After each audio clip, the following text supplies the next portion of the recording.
ಹಸ್ತಾಬ್ಜ ಮಥನದಿಂದೊತ್ತಿ ಭಸ್ಮವ ಮಾಡಿ, ಹಸ್ತಾಬ್ಜ ಮಥನದಿಂದೊತ್ತಿ ಭಸ್ಮವ ಮಾಡಿ, ಮತ್ತೆ ಪಂಚಾಕ್ಷರಿಯ ಜಪಾವಳಿಯ, ಮತ್ತೆ ಪಂಚಾಕ್ಷರಿಯ ಜಪಾವಳಿಯ, ಚಿತ್ತಶ್ರೋತ್ರದೊಳು ಮತ್ತೆ ಧಾರೆಯ ನೆರೆಯೇ ದೇವಾ ದೇವಾ.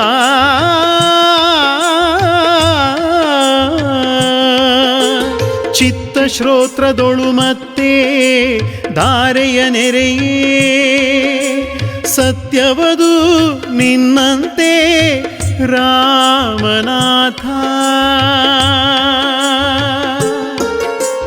ಸತ್ಯವದು ನಿನ್ನಂತೆ ರಾಮನಾಥ, ರಾಮನಾಥ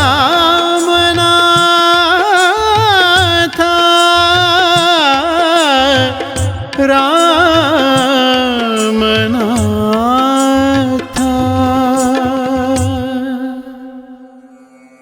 ಶ್ರೀ ಗುರುವು ತನ್ನ ಬಲಗೈಯನ್ನು ಶಿಷ್ಯನ ಮಸ್ತಕದ ಮೇಲೇರಿಸಿ ಅವನ ಕಿವಿಯಲ್ಲಿ ತಾರಕ ಮಂತ್ರವನ್ನು ಉಪದೇಶಿಸಲು ಆತನ ದುರ್ಗುಣಗಳೆಲ್ಲ ಸುಟ್ಟು ಭಸ್ಮವಾಗುತ್ತದೆ.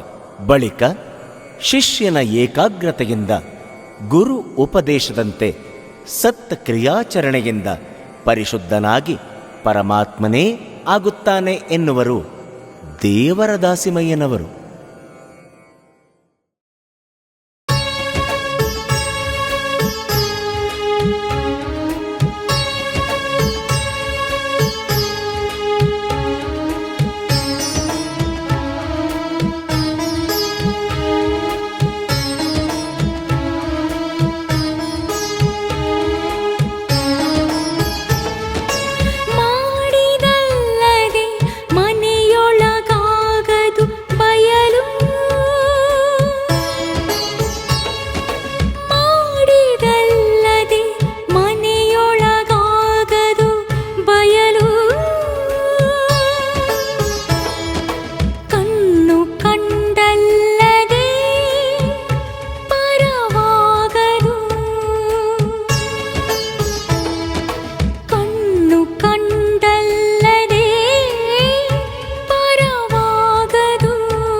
ಮನೆಯ ಕಟ್ಟಿದಲ್ಲದೆ ಒಳಗಿನ ಬಯಲು ನೋಡಲಾಗದು.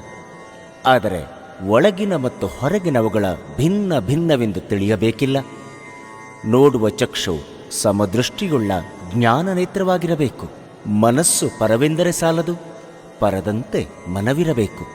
ಕೇವಲ ಮುಖ ಅಥವಾ ಬಾಯಿಯಿಂದ ನಾನು ಆತ್ಮಸ್ವರೂಪಿ ಎಂದು ಹೇಳಿದರೆ ಮುಕ್ತ ಸ್ವರೂಪನಾದ ಆತ್ಮನಾಗುವುದಿಲ್ಲ. ಆತ್ಮನ ಸ್ಥಿತಿ ಅರಿತು ಅದರಂತೆ ಇರಬೇಕು. ಆಗ ಅವನು ಏನನ್ನೂ ಹೇಳಲಾರನು. ಅದುವೇ ಆತ್ಮನ ಸ್ಥಿತಿ, ಅದುವೇ ಮೋಕ್ಷವೆಂದು ಹೇಳಬಹುದು ಎಂದು ದೇವರ ದಾಸಿಮಯ್ಯನವರು ಈ ವಚನದಲ್ಲಿ ನಿರೂಪಿಸಿದ್ದಾರೆ.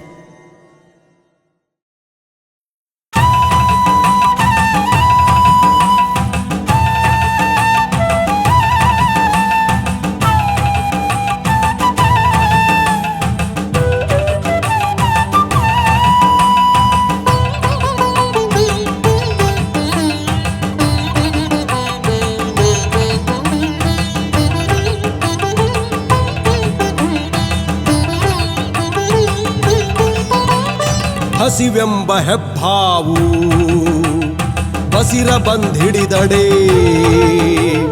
ವಿಷವೇರಿತಯ್ಯ ಪಾಪಾದ ಮಸ್ತಕಕ್ಕೆ. ಹಸಿವೆಂಬ ಹೆಬ್ಬಾವು ಬಸಿರ ಬಂಧಿಡಿದಡೆ ವಿಷವೇರಿತಯ್ಯ ಪಾಪಾದ ಮಸ್ತಕಕ್ಕೆ. ಹಸಿವಿಗನ್ನವನಿಕ್ಕಿ ವಿಷವನಿಳುಗಬಲ್ಲಡೆ ಹಸಿವಿಗನ್ನವನಿಕ್ಕಿ ವಿಷವನಿಳುಗಬಲ್ಲಡೆ. ವಸುಧೆಯೊಳಗಾತನೇ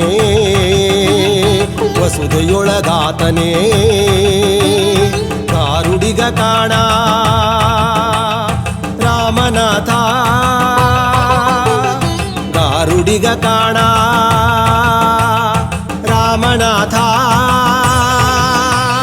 ಹಸಿವೆಂಬ ಹೆಬ್ಬಾವು. ಪ್ರಸ್ತುತ ವಚನದಲ್ಲಿ ದಾಸಿಮಯ್ಯನವರು ಹಸಿವಿನ ಮನ ತೆರೆದಿಟ್ಟಿದ್ದಾರೆ. ಅದು ಹೆಬ್ಬಾವು. ಅದರ ವಿಷವೂ ಅಷ್ಟೇ ಪರಿಣಾಮಕಾರಿಯಾದುದು. ಅದನ್ನು ಹಸಿವಿಗೆ ಹೋಲಿಸಲಾಗಿದೆ. ಅದರ ವಿಷವು ಶರೀರದ ತುಂಬೆಲ್ಲ ಆವರಿಸಿದೆ. ಆ ಹಸಿವಿಗೆ ಅನ್ನವಿಕ್ಕಿ ಅದರ ವಿಷವನ್ನು ಇಳಿಸುವವನೇ ಜಗದೊಳಗೆ ಆತನೇ ಗಾರುಡಿಗ. ಇಲ್ಲಿ ಗಾರುಡಿಗ ಎಂದರೆ ಈಶ್ವರ.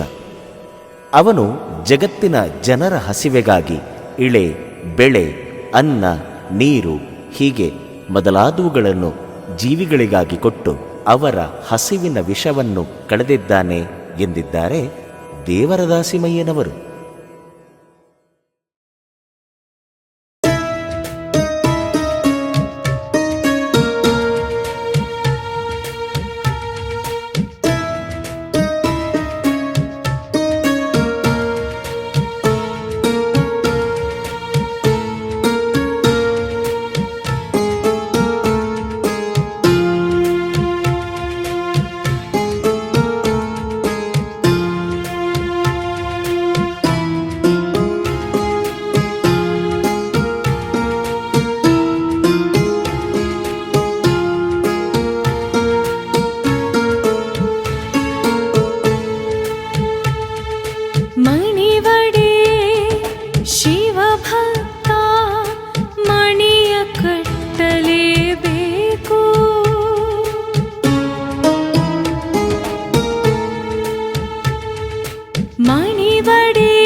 ಶಿವಭಕ್ತನಾದ ಬಳಿಕ ಶ್ರೀ ಗುರುವಿನ ಮೂಲಕ ಮಂತ್ರೋಪದೇಶವನ್ನು ಪಡೆದು ವಿಭೂತಿ ರುದ್ರಾಕ್ಷಿಗಳನ್ನು ಭಕ್ತಿಯಿಂದ ಧರಿಸಬೇಕು.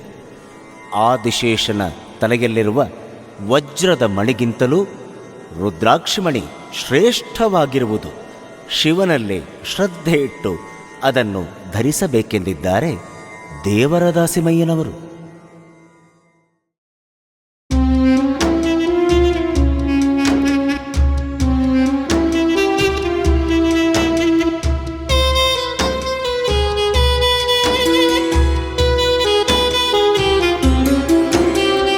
ಇಳೆಯನಾಧಾರ ಮಾಡಿ ಜಳವ ಜೀವನ ಮಾಡಿ ವಾಯುವ ಕಂಬವ ಮಾಡಿ ನಳನ ಚಂದ್ರಮನ ಮಾಡಿ ಇಳೆಯನಾಧಾರ ಮಾಡಿ ಜಳವ ಜೀವನ ಮಾಡಿ ವಾಯುವ ಕಂಬವ ಮಾಡಿ ನಳನ ಚಂದ್ರಮನ ಮಾಡಿ ಆಕಾಶವನು ಗಳಿಗೆ ಮಾಡಿ ಮುಚ್ಚಿ ಒಳಗಿಪ್ಪ ಭೇದವನು ಆಕಾಶವನು ಗಳಿಗೆ ಮಾಡಿ ಮುಚ್ಚಿ ಒಳಗಿಪ್ಪ ಭೇದವನು ಭೇದಿಸಿದ ಬೆಡಗಿಗೆ ಭೇದಿಸಿದ ಬೆಡಗಿಗೆ ಅನುಬೇಡಿ ಕೊಂಬೆ ರಾಮನಾಥ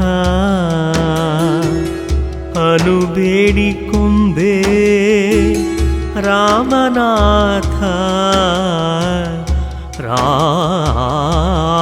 ರಾಮನಾಥ ರಾಮನಾಥ.